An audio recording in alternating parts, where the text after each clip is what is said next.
ఇంకా నా లైఫ్లో బ్యాడ్ టైం స్టార్ట్ అయింది. సడన్గా ఉలిక్కిపడి లేచాను నిద్రలో నుండి. నా పక్కన చూస్తే అమ్మ లేదు. ఏడుస్తూ ఇల్లంతా వెతికాను, ఇంట్లో ఎవ్వరు లేరు.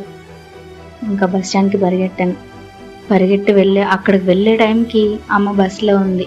బస్ మూవ్ అవుతూ ఉంది. నాకేం చేయాలో అర్థం కావట్లేదు. ఇంకా నేను ఏడుస్తా బస్ స్టాండ్కి మళ్ళీ పరిగెడుతూ ఉన్నాను.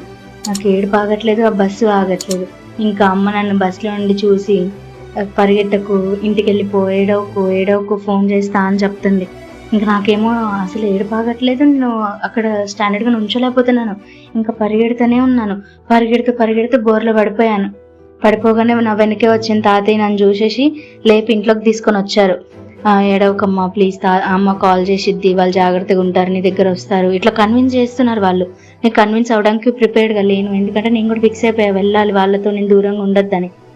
నేనేం చెప్పలేకపోతున్నాను. నానమ్మ తాతయ్య నా ఏడుపు చూసి నాకు చెప్పలేక వాళ్ళు అలాగే చూస్తూ ఉండిపోయారు. ఇంకా తాతయ్య దగ్గర తీసుకొని నాకు అట్లా ఇట్లా అని చెప్పి ముచ్చట చెప్పి మాట్లాడుతా పడుకోబెట్టేశాడు. నెక్స్ట్ పార్ట్లో ఏం జరిగిందో తెలుసుకోవడానికి సబ్స్క్రైబ్ చేసుకోండి గైస్.